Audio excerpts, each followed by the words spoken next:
రైతులందరికీ నమస్కారం. వ్యవసాయ జ్ఞానం ఛానల్కు స్వాగతం. ఒక రైతు ఏడాది మొత్తం కష్టపడతాడు. కానీ చివరికి వరి పంటలో దిగుబడి తక్కువగా వస్తే ఎంత నిరాశగా ఉంటుందో తెలుసా? చాలాసార్లు పెద్ద సమస్యల వల్ల కాదు, పొలం సిద్ధం చేయడం నుంచి పురుగుల నియంత్రణ వరకు కొన్ని చిన్న చిన్న తప్పుల వల్లే పంట దిగుబడి తగ్గిపోతుంది. అయితే వరి పంటలో మొదటి నుంచి చివరి వరకు సరిగ్గా ఏం చెయ్యాలి, పొలం సిద్ధం చేయడం నుంచి పంట కోత వరకు పూర్తి గైడ్ ఇప్పుడు తెలుసుకుందాం. రైతులందరికీ ఒకే కోరిక, వరి పంటలో ఎక్కువ దిగుబడి రావాలి. అందుకే మొదట పొలం సిద్ధం చేయడం గురించి చూద్దాం. వరి పంటకు పొలం బాగా సిద్ధం చేయడం చాలా ముఖ్యం. పొలాన్ని 2 లేదా 3 సార్లు దున్నాలి.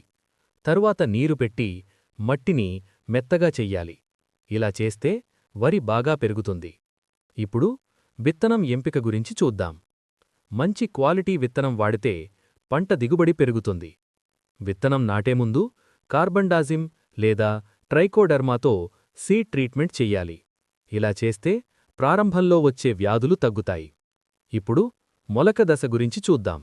సాధారణంగా 3 నుంచి 5 రోజుల్లో విత్తనాలు మొలకెత్తడం ప్రారంభమవుతుంది. ఈ సమయంలో పొలంలో సరైన తేమ ఉండాలి. నీరు ఎక్కువగా నిల్వ ఉండకూడదు. 20 నుంచి 25 రోజుల్లో వరి నాటడానికి సిద్ధమవుతుంది. ఈ సమయంలో నీరు సరైన మోతాదులో ఉండాలి.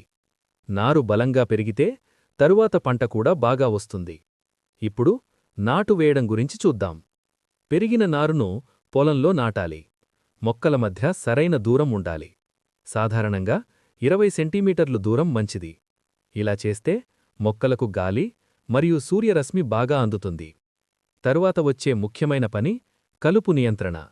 నాటువేసిన తరువాత పొలంలో కలుపు ఎక్కువగా వస్తుంది.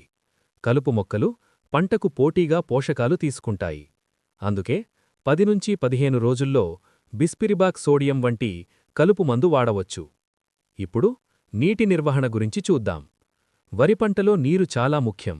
కాని ఎప్పుడూ నీరు నిల్వ ఉండటం కూడా మంచిది కాదు. కొన్ని రోజులు నీరు తగ్గించి మళ్లీ పెట్టాలి. ఇలా చేస్తే మొక్కల వేర్లు బలంగా పెరుగుతాయి. తరువాత ఎరువుల వినియోగం గురించి చూద్దాం. వరి పంటలో నత్రజని, ఫాస్ఫరస్, పొటాష్ సరైన మోతాదులో ఇవ్వాలి. నాటు వేసిన 20 రోజులకు మొదటి ఎరువు వెయ్యాలి. తరువాత 40 రోజులకు రెండోసారి వెయ్యాలి. ఇలా చేస్తే మొక్కలు బలంగా పెరుగుతాయి. ఇప్పుడు పురుగులు మరియు తెగుళ్ల గురించి చూద్దాం. వరి పంటలో కొన్ని పురుగులు వస్తాయి. ఉదాహరణకు స్టెమ్ బోరర్, లీఫ్ ఫోల్డర్.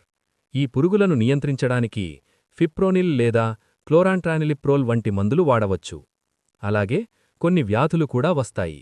ఉదాహరణకు బ్లాస్ట్, బ్రౌన్ స్పాట్. ఇలాంటి వ్యాధులు కనిపిస్తే ట్రైసైక్లజోల్ వంటి మందులు వాడాలి. ఇప్పుడు చివరి దశ గురించి చూద్దాం.